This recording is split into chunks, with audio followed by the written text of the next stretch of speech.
Vous retrouvez maintenant La Foi prise au mot, votre émission de formation chrétienne présentée par Régis Burnet. Aujourd'hui, Bible et écologie, avec le père André Talbot, prêtre du diocèse de Poitiers, et Olivier Landron, historien à l'Université catholique de l'Ouest. Bonjour et merci de nous retrouver pour La Foi prise au mot, votre magazine de formation chrétienne. Aujourd'hui, nous allons évoquer un sujet qui prend de plus en plus d'importance dans le discours du pape Benoît XVI, l'importance d'une écologie humaine. Les chrétiens doivent-ils être écologistes et sur quel texte biblique se fonder? Ce discours écologique est-il nouveau? Voilà les questions que nous allons poser à nos deux invités, le père André Talbot, bonjour. Bonjour. Vous êtes prêtre du diocèse de Poitiers, vous enseignez au Centre théologique de Poitiers et également à la faculté de sciences sociales et économiques de l'Institut catholique de Paris. Et vous êtes membre de Justice et Paix France. Olivier Landron, bonjour. Bonjour. Vous êtes historien et vous êtes maître de conférence à l'Université catholique de l'Ouest à Angers. Et vous venez d'écrire « Le catholicisme vert, histoire des relations entre l'Église et la nature au XXe siècle » aux éditions du Cerf. Alors, ce que je vous propose de faire, c'est qu'on essaie de savoir un peu ce que ce nouveau discours de Benoît XVI recouvre. Et j'ai envie de vous poser une question assez simple. Pourquoi est-ce que le pape, en 2007, lors de son voyage en Autriche, en 2008, lors de la Journée de la paix, en 2010, lors des vœux au corps diplomatique, insiste autant sur cette question écologique? Eh bien, déjà, le pape Jean-Paul II avait écrit l'un de ses messages pour la paix sur ce thème en 1990. Alors, le terme écologie n'est pas toujours très employé dans le monde chrétien, dans le monde catholique, puisqu'il a d'équivalent avec le terme environnement, le fait de laisser entendre que l'humanité serait comme détachée, comme hors de ce que l'on désigne comme la maison ou l'environnement. C'est pour cela que très habituellement, on préfère parler d'un développement soutenable ou durable et solidaire, en ce sens qu'il ne s'agit pas de s'occuper de ce qui nous serait extérieur, mais de penser comment l'humanité elle-même se trouve impliquée dans ce qu'elle fait à la nature, dans ce qu'elle fait avec la nature. On voit que tout de suite, on y reviendra assez longuement, hein, mais qu'il y a une petite spécificité de l'écologie chrétienne, c'est le fait que c'est l'homme qui reste premier dans le discours. Il ne s'agit pas simplement de sauvegarder la nature, entre guillemets. Bien sûr, tout à fait, parce que cette expression sauvegarde de la nature ou de la création a eu cours aussi et a quelques ambiguïtés également. Il s'agit plutôt de promouvoir un développement, mais qui tienne compte de la nature. Mais ce qui est en cause également, c'est le fait que quand l'être humain, quand l'humanité considère la nature comme extérieure, elle oublie sa dimension corporelle. Or, il est important, et je crois que les chrétiens se le rappellent très fortement, il n'y a pas d'humain hors de la corporéité, hors du corps. Oui. Et c'est bien par notre corps que nous sommes partie prenante de cette nature. Et quand nous malmenons la nature, nous nous malmenons nous-mêmes. Donc c'est pour cela que souvent on va parler aussi d'une écologie humaine, en ce sens que se soucier de la nature, c'est aussi se soucier de l'humanité. Et d'autre part, c'est prendre en compte aussi la question de l'avenir et pas simplement d'avantages immédiats. Nous y reviendrons sans aucun doute. Absolument. Donc Olivier Landron, le père Talbot a commencé à le dire, c'est pas du tout une nouveauté ce discours sur la nature et sur la nécessité de la protéger. Ce que vous appelez le catholicisme vert. Oui, voilà. Alors le discours sur la nature de la part de l'Église, on peut déjà en trouver des traces déjà chez les pères de l'Église. Les pères grecs s'intéressent de très près à la nature, au cosmos, donc ça n'est pas nouveau. Le Moyen-Âge aussi, après tout, François d'Assise, si on le dépoussière un peu, si on va un petit peu plus loin que ce qu'on peut en dire habituellement, c'est quelqu'un aussi qui est extrêmement proche de la nature et qui cherche déjà à la protéger. Hildegard de Bingen, c'est exactement la même chose pour le XIIe siècle. On retrouve aussi déjà des accents écologiques assez majeurs chez cette religieuse allemande. Vous disiez à propos de François d'Assise qu'il fallait un peu dépoussiérer. Vous voulez dire, c'est pas simplement les petits oiseaux et non, ça n'est pas seulement le les petits Goubiot. oiseaux. Bon, les franciscains ont beaucoup travaillé là-dessus depuis plusieurs siècles, ça n'est pas nouveau, mais c'est surtout, à mon avis, à travers lui, il faut pouvoir redécouvrir la fraternité. Mais alors, une fraternité entre l'être humain et l'environnement. La notion de fraternité est extrêmement importante, évidemment, chez François d'Assise. Et ça n'est pas simplement les petits oiseaux, justement, mais c'est toute une vision de la création dans laquelle l'homme se trouve en harmonie. Et on retrouve ça, d'ailleurs, chez Hildegard de Bingen aussi. Ouais. Donc la mystique du XIIe siècle. Voilà. Cette façon de parler de fraternité, est-ce que ça évoque quelque chose ? Oui, avec quelques réserves cependant, oui. Dans la mesure où on ne va considérer la nature à la manière d'un sujet conscient. C'est de la même manière que autant le terme d'alliance, qui a un poids biblique tout à fait fondamental, parler d'alliance avec la nature pourrait également être ambigu si l'on laissait supposer que la nature disposerait d'une conscience libre pouvant s'engager. Il y a bien une spécificité de l'humain. Le terme harmonie, par contre, sagesse, et sans aucun doute aussi, et peut-être d'abord le terme responsabilité. Et c'est bien ce que la Bible met continuellement en lumière, c'est comment l'humanité est investie d'une responsabilité. Et ce qui est neuf, cependant, c'est la prise de conscience depuis maintenant un demi-siècle que si l'humanité continue à agir de la manière dont elle agit maintenant, c'est-à-dire si nous produisons et consommons comme nous le faisons maintenant, nous allons dans le mur. Et on emploie parfois la notion d'empreinte écologique et nous savons qu'en moyenne, actuellement, nous consommons une planète, 2. Donc, même si l'on n'est pas diplômé en mathématiques, on comprend fort bien que nous ne pouvons pas continuer ainsi. Ce qui veut dire qu'il y a donc un nouveau stade pour la responsabilité humaine qui vient de se passer, au cœur duquel nous sommes. Et la question est posée à tous, quelles que soient par ailleurs les diversités religieuses, les croyances diverses, etc. Et ce qui fait un défi doublement intéressant, c'est qu'il nous faut, avec nos diversités, porter ensemble cette question-là, ce qui veut dire pour les chrétiens, le porter aussi avec leur spécificité propre, mais tout en même temps le souci de l'établir dans le dialogue et dans un débat continu avec les contemporains, puisque la responsabilité est commune. C'est aussi cela, on ne peut plus parler de responsabilité qui serait dévolue à telle ou telle part de l'humanité ou à telle nation. Il s'agit bien de responsabilité commune vis-à-vis d'un bien commun qui englobe la nature. Vous montrez qu'effectivement, l'urgence de la prise en compte, disons, se devient de plus en plus manifeste à partir du XXe siècle. Enfin, vous travaillez surtout sur le XXe siècle, et vous avez bien montré que ce n'est pas du tout une nouveauté dans le XXe siècle de parler d'écologie, de parler dans le christianisme, au contraire. Oui, alors il y a des précédents, je pense à l'Arche de Lanza del Vasto, qui fonde sa communauté dans les années 40 et qui est un écologiste avant l'heure. Et c'est d'ailleurs en ce sens-là qu'il est un peu un précurseur de 68, où l'on trouve aussi un certain nombre de communautés alternatives et qui se tournent vers l'écologie. Donc Lanza del Vasto prépare le terrain, je dirais, aux écologistes des années 70 d'un certain point de vue, enfin en tout cas d'un point de vue chrétien. Mais au fond, ce que vous disiez, Père Talbot, par rapport au souci de prendre en compte l'écologie, c'est quand même quelque chose qui, à mon avis, chronologiquement, connaît une acuité particulière à la fin des années 1970. Début des années fin des années 1960, début des années 1970, parce qu'au fond, on a les grandes crises écologiques et elles commencent fin des années 60, début des années 70, ce sont les pollutions industrielles, les problèmes de marée noire, une élévation peu à peu aussi du niveau de température. Donc, tout cela aussi va inciter, je pense, la société et l'Église, et là, il n'y a pas, à mon avis, de décalage profond sur le plan chronologique. Le premier pas, véritablement, à prendre en compte le discours écologique, à s'intéresser de très près, c'est quand même Paul VI. Jean-Paul II va suivre, évidemment, vous citiez le fameux discours du 1er janvier 1990, une sorte de charte d'écologie pour les catholiques, même pour les chrétiens plus généralement. Et donc c'est quand même à partir de ces grandes catastrophes industrielles, ces grandes pollutions, que le discours de l'Église va se préciser, à mon avis.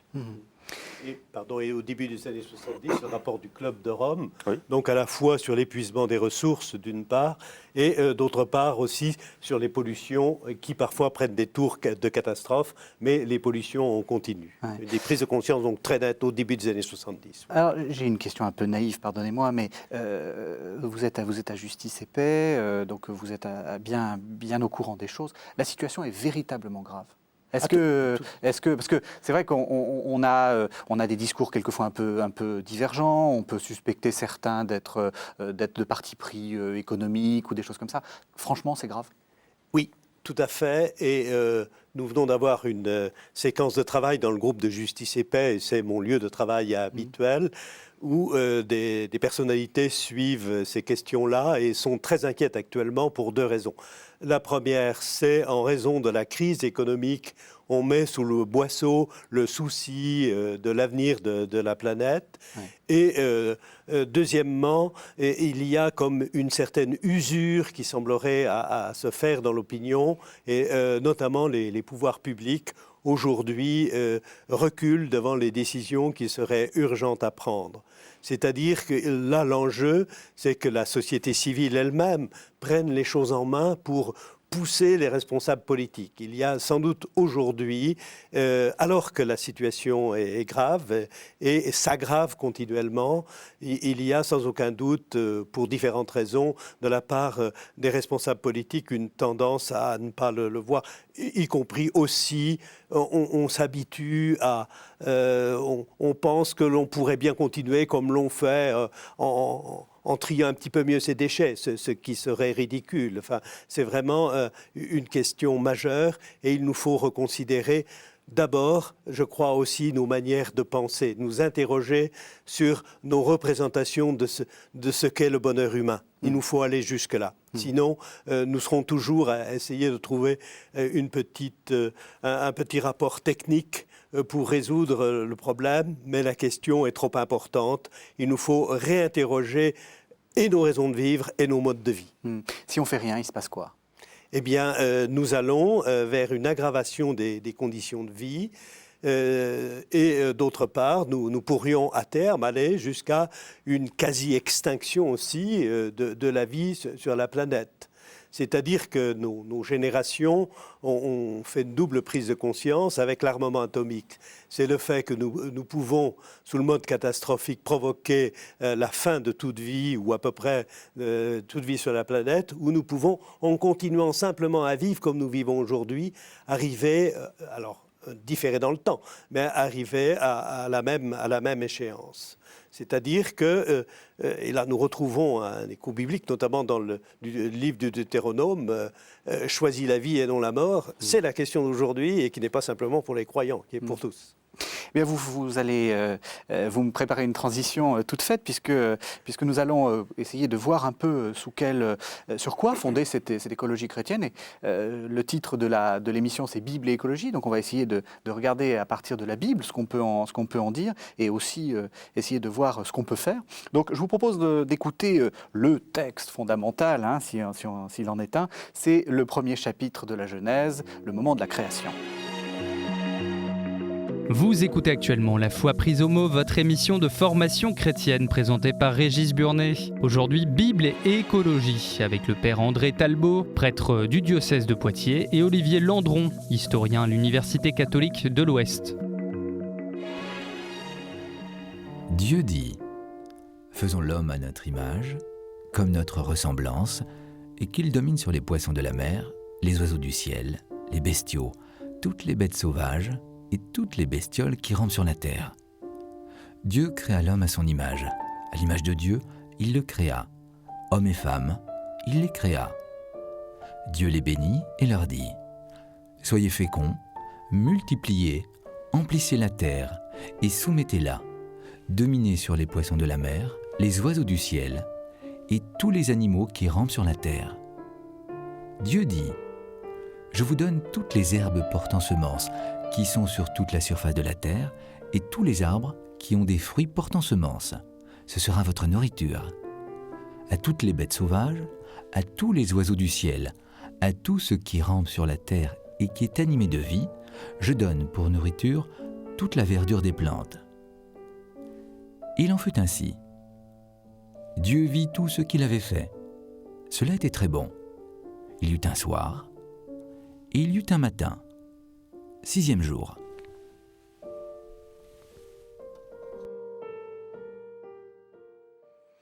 Alors, première question à l'historien. Ce texte, je l'ai dit, ça semble, en 2011, être le texte central, le texte le plus important. Est-ce que ça a toujours été un texte vraiment fondamental dans l'histoire pour définir les rapports entre l'homme et la nature ? Oui, je pense que ça reste la référence, la grande référence, qui intéresse d'ailleurs bien au-delà du christianisme. Donc ça reste effectivement le texte de référence. On le voit d'ailleurs que ce soit pour les mystiques dont on a parlé, Hildegard de Bingen, François d'Assise, etc. Ça reste le texte de référence. Oui. Oui. Alors qu'est-ce qu'il y a dans ce texte ? Il y a d'abord la bonté de ce qui est fait, et puis ce commandement de Dieu: je vous donne toutes les herbes portant semences qui sont sur toute la surface de la terre, et tous les arbres, ce sera votre nourriture. Je vous donne. Oui. Alors, tout d'abord, ce que nous avons entendu du texte, intéressant aussi ce qui précède, oui. C'est-à-dire que la création de l'humain va apparaître comme le couronnement, mais de l'ensemble de la création, qui redit ce lien fondamental. Et ce qui suit également, c'est-à-dire le sabbat, le Shabbat, l'arrêt du travail pour, même si c'est un travail divin, l'arrêt du travail pour se réjouir. Alors, ceci est bon. Voilà, donc c'est une promesse, et une promesse de vie. Et ce qui est tout à fait intéressant, c'est une promesse de vie qui est confiée à l'humanité. Et aujourd'hui, alors nous entendons, peut-être qu'à l'époque moderne, nous avons eu la tendance à le comprendre comme un droit de propriété, de mainmise de l'humanité sur la nature, avec les dérives de destruction que nous pratiquons aujourd'hui. Mais ce qu'il nous faut entendre, c'est tout à l'inverse, une responsabilité. C'est-à-dire que cette promesse de vie est confiée à nos libertés humaines. Et qu'allons-nous en faire ? Et voilà qu'il y a une nouvelle étape dans la responsabilité humaine, c'est de penser non seulement à l'égard des contemporains, c'est de prendre en compte aussi le bien des générations à venir, c'est-à-dire ceux que nous ne connaîtrons pas. Et du point de vue éthique, il y a là un seuil tout à fait décisif qui doit s'opérer aujourd'hui, qui est en train de s'opérer, et sans aucun doute que les religions en général, et le christianisme en particulier, ont un rôle à jouer spécifique dans cette prise de conscience. Mmh. C'est une prise de conscience qui date des années 50, c'est ça, ce principe responsabilité, on pense à Hans Jonas qui disait cette chose-là. C'est un seuil éthique majeur ? Oui, alors il y a cette prise de responsabilité. Oui, elle date à mon avis des années 60 plus précisément, plutôt que les années 50, plutôt les années 60. Avec, on l'a dit, en raison des crises majeures liées aux pollutions, etc. Et puis il y a aussi tout simplement ce que vous disiez, peut-être une prise en compte que le bonheur humain, ça n'est pas simplement le salut, c'est le salut, mais le salut dès aujourd'hui. Ce qui veut dire qu'on prend en compte les conditions de vie actuelles. Et ça, c'est peut-être parce qu'on avait eu un certain nombre de théologiens jusque-là, la première partie du XXe siècle, qui avaient eu peut-être un peu tendance à oublier ça, à mon avis. Et on le voit quand même à travers la théologie de la création. Parce que la théologie de la création connaît quasiment aucun renouvellement dans la première partie du XXe siècle. Et elle se renouvelle dans les années 80 précisément, à travers le dialogue œcuménique, à travers également... je dirais quand même un travail qui a été un petit peu préparé aussi par un jésuite important qui a été le père Théard de Chardin. Alors, qui a été accusé de panthéisme, d'oublier un peu l'existence du mal, etc., de faire une croix sur le péché originel. Bon. Mais au-delà de ça, à travers tout son système de cosmogénèse, etc., de christogénèse, il a quand même préparé, je pense, aussi les catholiques et les chrétiens plus largement à réfléchir sur ce rapport entre l'homme et la création.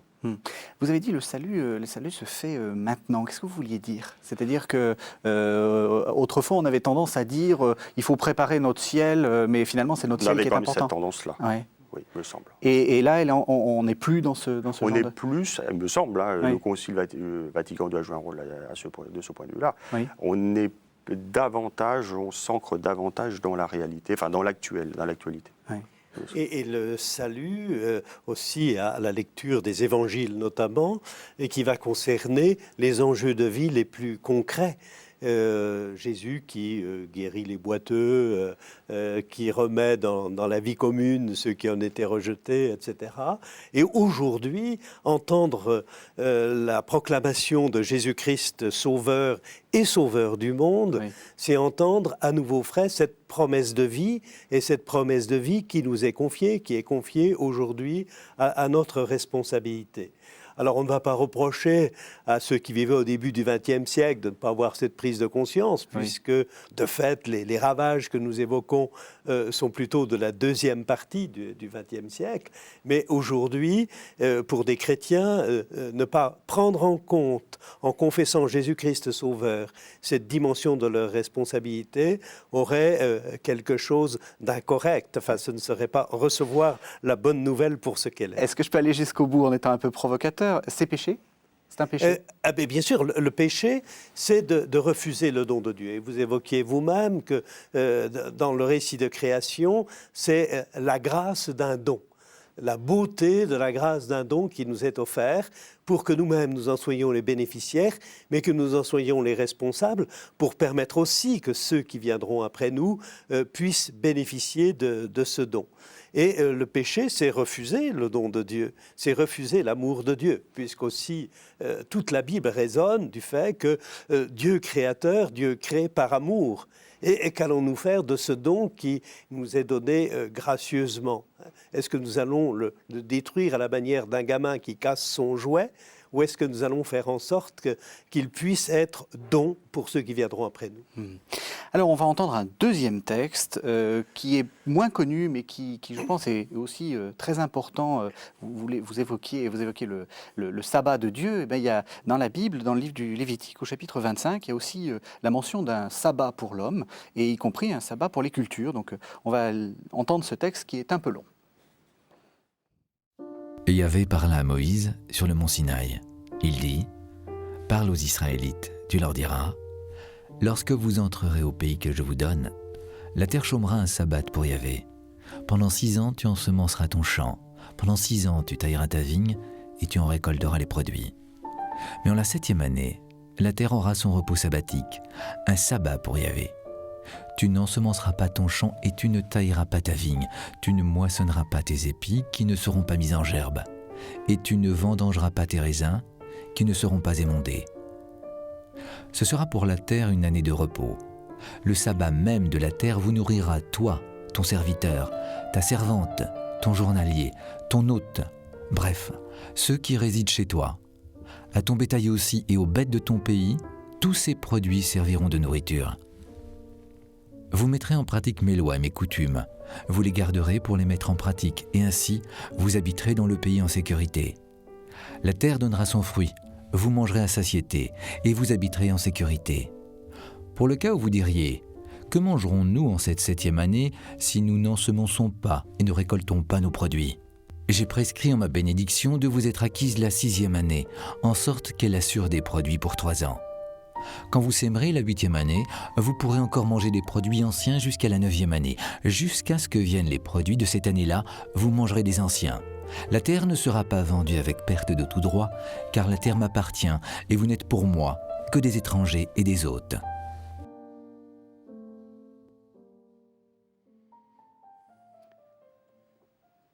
Alors c'est un très beau texte, et c'est un texte qui se termine quand même de manière assez étrange.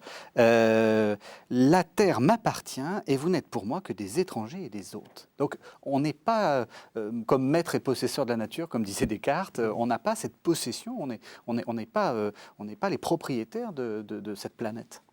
Oui, et c'est pour cela qu'il est intéressant de se rappeler aussi que la première mention du sabbat concerne Dieu lui-même, c'est-à-dire que l'acte créateur, c'est aussi se réjouir de ce qui est là et de ce que nous pouvons en faire.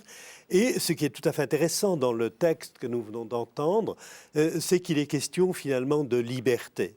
C'est-à-dire que la liberté humaine va supposer ce respect vis-à-vis de la nature qui passe par le repos aussi de la nature, mais bien plus profondément dans ce texte-ci, c'est le droit au repos aussi des êtres humains et même des animaux, le droit au repos, c'est-à-dire une liberté, ce qui veut dire que l'être humain, l'humanité n'est pas tout dans l'activité transformatrice. C'est-à-dire qu'il y a cette capacité à accueillir comme un don. Nous sommes des hôtes. Nous n'avons pas créé ce monde, nous sommes des hôtes et nous avons en responsabilité de le gérer avec amour et avec amour des autres. Et c'est pour cela que dans l'Église catholique notamment, on tient constamment à associer le fait qu'il y ait une durabilité du développement, mais en même temps une solidarité. C'est-à-dire que nous soyons nous-mêmes libres, et il y aura aussi l'aspect de la liberté vis-à-vis des biens, ne pas être aliénés aux biens que nous produisons, nous libérer pour vivre le partage. Et une solidarité, comme l'écrit le pape Benoît XVI, une solidarité qui vaut aussi entre les générations. De penser donc notre activité humaine, notre responsabilité humaine sous le mode du partage et de la responsabilité.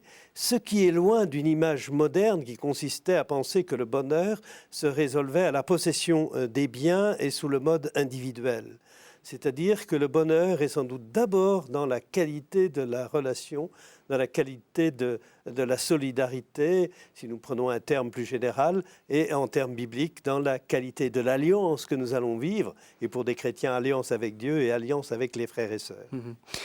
Ce discours du Père, là, il vous surprend ou il est... parce que je pense que quelqu'un parlant dans les années 50, un prêtre parlant dans les années 50, aurait parlé de manière complètement différente. Oui, et là, j'ai en tête quand même tous les grands responsables de l'agriculture. Hein, le syndicalisme agricole est d'essence catholique, hein, oui, très largement, en tout cas pour l'Hexagone.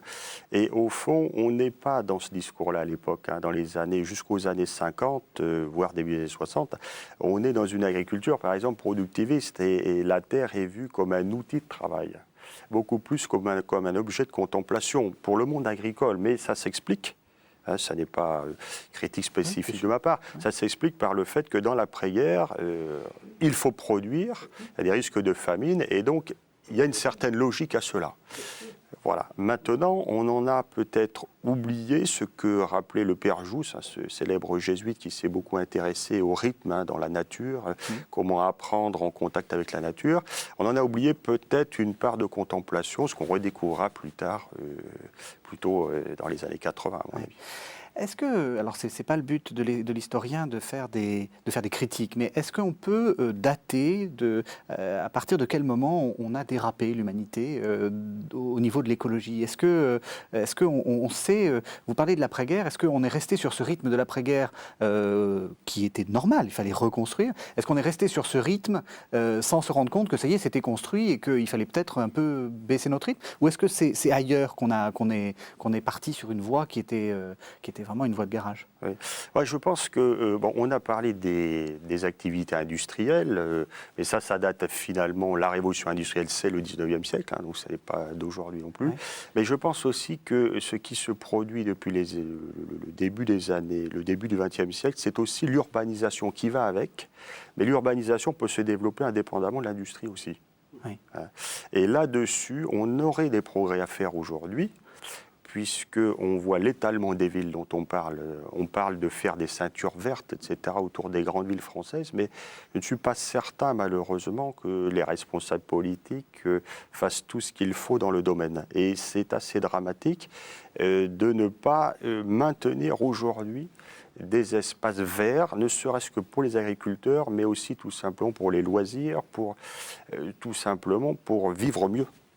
Donc là, il y a vraiment des efforts considérables à faire et c'est absolument indispensable. Alors là aussi, vous me servez de transition, puisqu'on a un peu vu sur quel fondement on peut s'appuyer pour un discours chrétien vert. Quelles sont les solutions? Alors, quelles sont les solutions qui sont traditionnelles? Le scoutisme, des choses comme ça? Alors, le scoutisme dès Baden-Powell, en 1907, demande à ces jeunes, enfin aux scouts, par rapport à l'animal en particulier, c'est intéressant, il leur demande de le traquer, de le pister, mais dans la mesure du possible, de ne pas le tuer. C'est-à-dire de l'observer, de le comprendre, comprendre son comportement, mais de ne pas le tuer. Ça, c'est très important. Il y a donc là des gestes écologiques très, très importants. On verra après, dans les années 50, plusieurs aumôniers jésuites, je pense au père Rimon. C'est quelqu'un, par exemple, qui conseillera systématiquement aux jeunes de ne pas abîmer les arbres lorsqu'ils passent à côté, de ne pas piétiner les moissons, etc. Donc là, de ne pas laisser des boîtes éventrées le long de la route. Et ça, ce sont les années 50. Donc, il y a un comportement qui anticipe sur ce qu'on peut parler de l'écologie aujourd'hui. Parce qu'on dit souvent que l'Église n'a pas d'idée, ne sait pas faire, que c'est pas son problème. D'ailleurs, l'écologie, on sent qu'il y a eu tout un savoir-faire éducatif qui existe depuis longtemps à l'écologie, au respect de la nature, des choses comme ça. Tout à fait, mais aussi, et peut-être plus fondamentalement encore, un travail sur les idées, les images que nous avons. Oui. Olivier Landron l'évoquait. Et finalement, notre gros problème, c'est que nous continuons à raisonner en fonction de principes qui sont datés, qui sont d'hier. Et notamment dans l'après-guerre, oui, il fallait reconstruire, il fallait développer l'agriculture pour nourrir les populations, etc. Et nous continuons d'amplifier le même phénomène. Alors qu'aujourd'hui, il nous faut penser plutôt à partir de la fragilité. Et ce qui est important aussi, et nous le retrouvons souvent dans les textes d'Église, c'est que nous avons le même type d'attitude envers la nature que nous avons envers nos semblables. Et ce que nous voyons apparaître aujourd'hui, c'est peut-être le dépassement, au moins ce serait mon souhait, le dépassement d'une forme d'oppression, de domination sur ses semblables, et de penser aussi à sortir d'une domination sur la nature. Pour penser sur la base du respect et de la sollicitude en prenant en compte les fragilités. Il y a des travaux tout à fait intéressants actuellement en sciences sociales qui vont partir de la fragilité. Et donc le modèle du travail humain, ce ne sera plus le métallurgiste avec le métal en fusion, ce sera peut-être l'infirmière qui prend soin du malade. Le prendre soin, voilà sans doute sollicitude, prendre soin, qui suppose aussi une certaine bienveillance et le souci de la liberté de l'autre, le souci de la durabilité de la nature, etc. Et ce sont des thèmes, je me rends compte, auxquels on est très sensibles et que nous pouvons développer en Église, et notamment les évêques de France travaillent actuellement sur ces thématiques-là. Déjà, lors de 2 assemblées plénières des évêques à Lourdes, ce fut l'un des thèmes, ce sera encore un thème à la prochaine assemblée de Lourdes, et ils le prennent très au sérieux, justement pour travailler sur ces références fondamentales, sur les valeurs qui nous servent de critères pour repérer ce qui est bon et ce qui est souhaitable. C'est intéressant ce que vous dites, parce qu'on a l'impression que l'écologie, c'est en supplément. C'est-à-dire qu'on est catho, on est sympa, alors voilà, on essaie de protéger la planète. Pas du tout. C'est une préoccupation constante des évêques en même temps que les lois sur la bioéthique, des choses comme ça. Bien sûr. Il faut le rappeler, parce que c'est vrai que ça paraît pas évident. Le souci qu'il y ait un avenir, que cette vie qui nous a été donnée puisse être largement offerte et donnée, mais aussi que ce soit une vie bonne. Et là, il y aurait une réticence vis-à-vis de certains courants écologistes qui voudraient, entre guillemets, parfois nous punir des excès que nos pères auraient faits et que parfois nous-mêmes nous aurions accomplis. Il s'agit plutôt d'une prise de conscience pour réorienter radicalement, mais dans le sens d'une vie bonne. Je crois que des notions comme notion de vie bonne, notion de bien commun, puisqu'il faut le redire, les solutions ne pourront jamais être partielles. Ce ne seront que des solutions complexes, prise à l'échelle de l'humanité, ce qui est un autre problème, ce qui appelle aussi une gouvernance mondiale renforcée qui est peu présente aujourd'hui. Ouais. Alors, le Père le disait, le christianisme est quelquefois un peu mal vu du côté des écolos, enfin des écologistes qui ont souvent tendance à être un peu, disons, à mettre la nature à la place de Dieu d'une certaine façon, c'est-à-dire une sorte d'écologie profonde dans laquelle l'homme n'est pas au centre de la création. Oui, alors ça, c'est un problème important. Effectivement, l'écologie profonde a des accès panthéistes avérés. Oui. À Ernest... Panthéiste, c'est-à-dire de dire que le Dieu est partout, il est répandu dans la nature, voilà, et même Dieu que la nature est Dieu. La nature est Dieu, et au fond, il n'y aurait pas de différence fondamentale entre un animal monocellulaire, unicellulaire comme une paramécie et l'être humain. Finalement, tout cela ferait partie d'un grand tout et l'homme n'est pas dans ce cadre-là, évidemment, à l'image et à la ressemblance de Dieu. D'ailleurs, il n'y a pas vraiment de Dieu non plus. Enfin, en tout cas, le Dieu, c'est Gaïa, d'une certaine façon. Donc, il y a également aussi ici des références fortes à l'Antiquité, parce que ces partisans de l'écologie profonde, à l'image un petit peu du philosophe Michel Serres, avec son contrat naturel, qui au fond montre une fascination pour les dieux de l'Antiquité, en hostilité au christianisme. Et donc le christianisme étant accusé d'ailleurs d'avoir détruit ces dieux de l'Antiquité.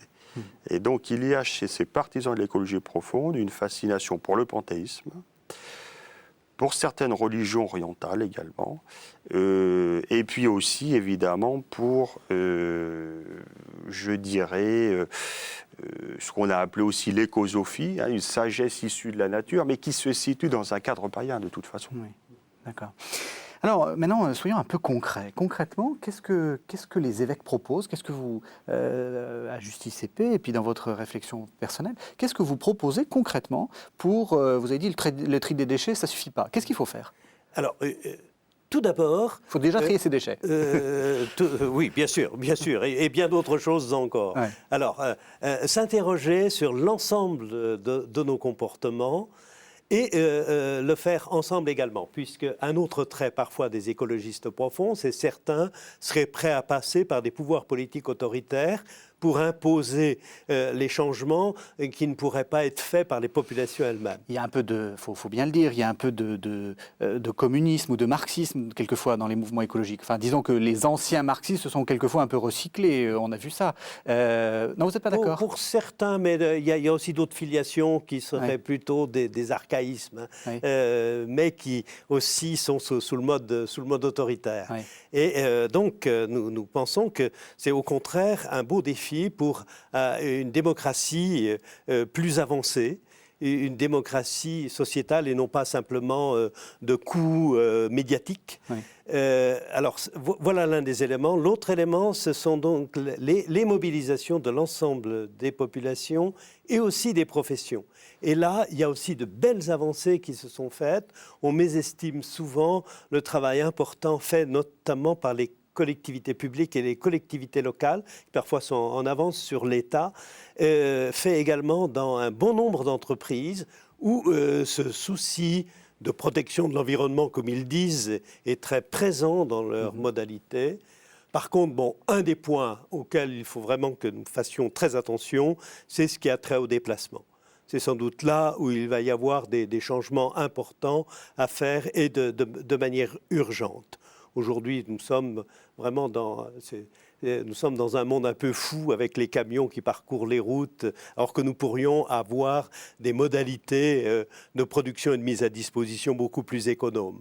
Voilà, c'est pour prendre simplement un exemple. Est-ce que ça veut dire qu'on va vivre moins bien? Parce que souvent, c'est ce qu'on nous dit. On nous dit, il va falloir, on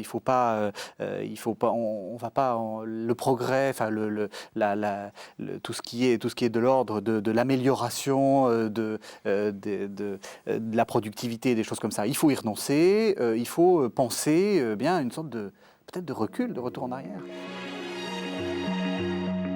Vous écoutez actuellement La Foi prise au mot, votre émission de formation chrétienne présentée par Régis Burnet. Aujourd'hui, Bible et écologie, avec le père André Talbot, prêtre du diocèse de Poitiers, et Olivier Landron, historien à l'Université catholique de l'Ouest. Si vous concevez que le bonheur, c'est multiplier les biens et les avoir le moins cher possible, c'est sûr que là, il y aura des problèmes. Mais à l'inverse, nous pouvons penser le bonheur comme une intensification des relations, et c'est peut-être justement ce travail en commun, cette démocratie renouvelée pour prendre en charge ensemble l'avenir de notre planète, mais en même temps notre avenir d'humanité. C'est un défi intéressant. Et dans ces échanges-là, dans ces recherches-là, j'évoquais la sollicitude il y a un instant. Si nous commençons à travailler à partir de cette notion de sollicitude, il y a du bienfait. Mais vous savez, les objets, plus, moins, peu importe. Alors, allez, je vais être brutal. Est-ce qu'un enfant qui a 1 mètre cube de jouets chinois est plus heureux? Je n'en suis pas sûr si ses parents ne s'occupent jamais de lui. Voilà. Pardon pour l'exemple trop mauvais. Est-ce que vous pensez que c'est un discours audible? Vous les avez tous plus ou moins étudiés. Est-ce que quand même c'est difficile, hein? Puis c'est un peu comment dire, de l'ordre du souhait, du vœu pieux. Il faudrait être plus solidaire. Est-ce que vous pensez que c'est audible? Alors, pas toujours. Hein. Il y a des parties entières de la population qui ne voudront pas renoncer à une surconsommation. Ne serait-ce que la production d'électricité, ça pose d'énormes questions, parce que le jour où il n'y aura plus assez de pétrole, le jour également où on n'aura plus assez d'uranium pour produire l'énergie nucléaire, comment produira-t-on l'électricité? Donc, il y a des questions tout à fait concrètes. Oui. Et aujourd'hui, on n'en est qu'au début de solutions alternatives. Donc là, il y a quand même toute une réflexion à avoir. Mais je voulais revenir aussi sur l'action que peuvent mener les chrétiens, les catholiques en particulier, dans le cadre de l'environnement, enfin pour la protection de l'environnement. Je pense à l'agriculture biologique, et qui est en pleine expansion. On le voit beaucoup pour la viticulture. Je pense que dans quelques années, enfin 10 ou 20 ans, je ne veux pas être prophète, mais il me semble que le vin sera produit de manière essentiellement biologique. Oui. Je pense aussi à l'action qu'ont menée les monastères, et ça c'est très important. La Pierre qui vire, dès les années 50, opte pour l'agriculture biologique. Elle a un cheptel, elle prend des brunes des Alpes, elle abandonne les vaches frisonnes qui n'étaient pas du tout adaptées au milieu de montagnard, entre guillemets, du Morvan. Je pense également au monastère de Solan dans le Gard, qui a opté déjà depuis plusieurs années, ce sont des moniales orthodoxes, elles ont opté pour l'agriculture biologique également. Et on voit bien de plus en plus l'expansion de cette agriculture biologique. Ça devient un marché, avec parfois aussi ses inconvénients, mais beaucoup d'agriculteurs aujourd'hui sont passés dans le bio. Alors, pour des raisons aussi, il faut le dire, financières, mais aussi parfois par conviction.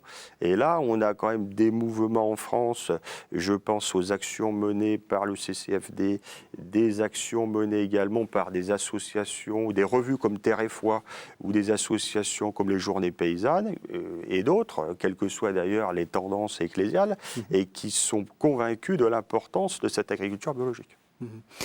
Mais est-ce que vous pensez que qu'il faut que la catastrophe arrive pour que, c'est une question d'ailleurs à tous les deux, qu'il faut que la catastrophe arrive pour que les gens prennent vraiment conscience des choses? Vous avez dit vous-même, il y a toute une frange de la population qui ne sera pas prête. Et on le voit actuellement, là, de manière très concrète. On est en pleine situation de sécheresse. Les gens ne renoncent pas à laver leur voiture comme on leur demande. Oui. Moi, je pense que, premièrement, effectivement, il y a deux aspects. Un, il y a quand même un volet pédagogique, et là, l'Église a un rôle très important à jouer, et puis aussi les collectivités territoriales, l'État, etc. Par contre, il est vrai aussi que la prise de conscience s'est accélérée depuis que l'on perçoit davantage des risques majeurs. Et on voit bien que la catastrophe du Japon concernant l'explosion des réactions nucléaires montre bien que l'on commence à davantage réfléchir sur l'énergie électrique produite par le nucléaire. Donc j'ai bien peur aussi qu'il faille, entre guillemets, quelques catastrophes pour que la prise de conscience se fasse. Alors il me semble que les catastrophes, bon, elles arrivent, il faut bien faire face, mais que jouer uniquement sur la peur ne permet pas de vrais changements. Cela peut ouvrir à des rancœurs pour une part et d'autre part aussi à l'oppression des plus puissants sur les plus faibles.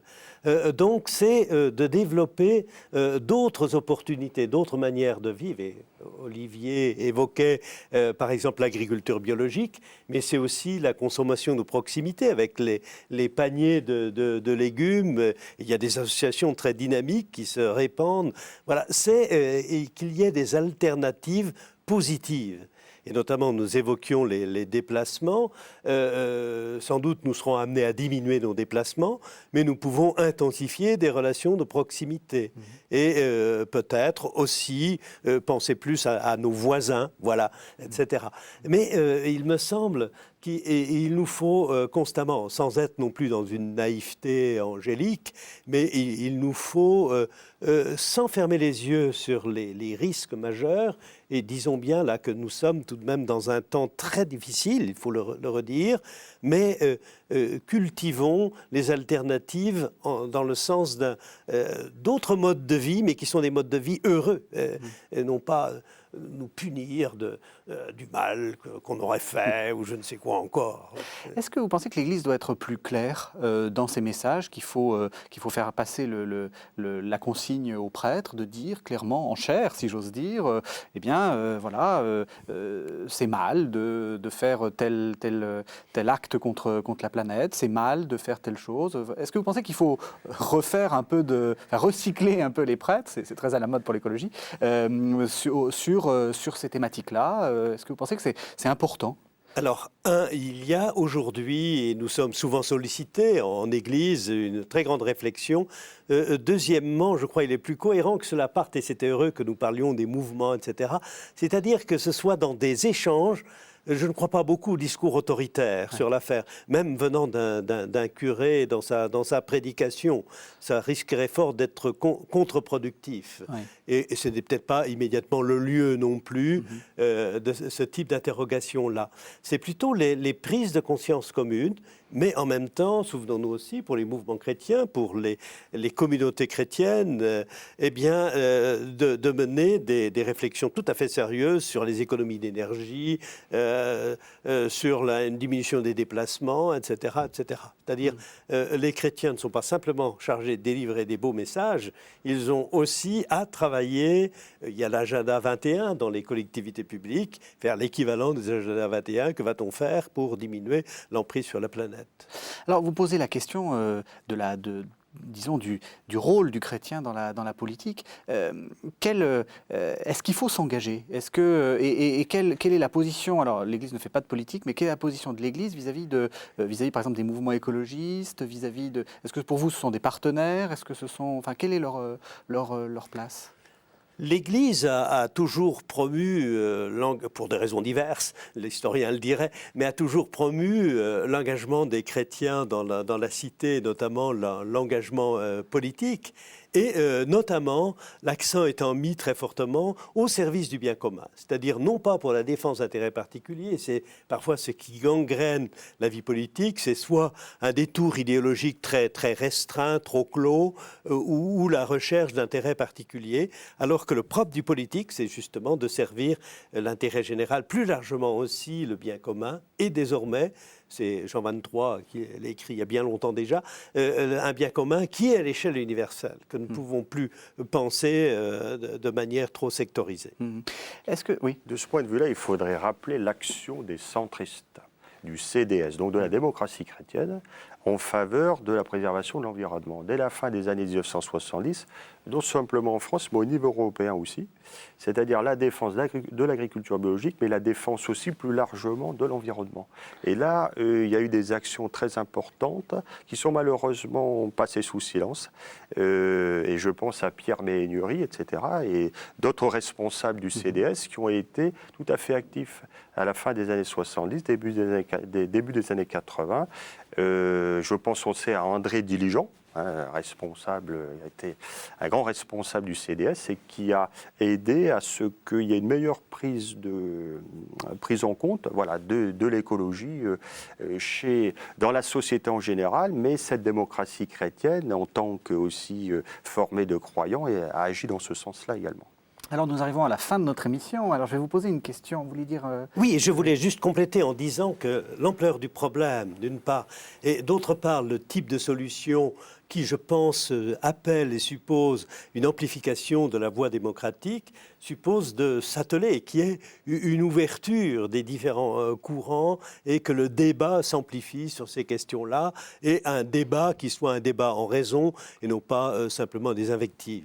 Alors on arrive à la fin de l'émission et j'ai envie de vous poser une question un peu personnelle.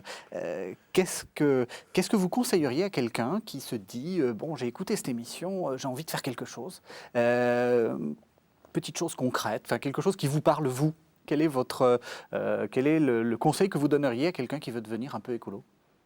Alors la première chose, ce serait qu'ils se mettent à en parler, peut-être déjà en famille, mais en parler avec d'autres, qu'ils commencent aussi à se renseigner.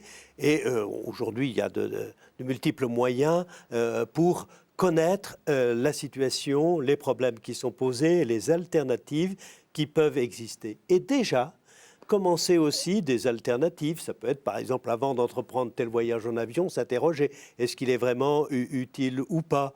Avant de changer de voiture, est-ce que c'est vraiment nécessaire ou pas? Etc., etc. Je ne prends que ces exemples-là, on pourrait en prendre d'autres.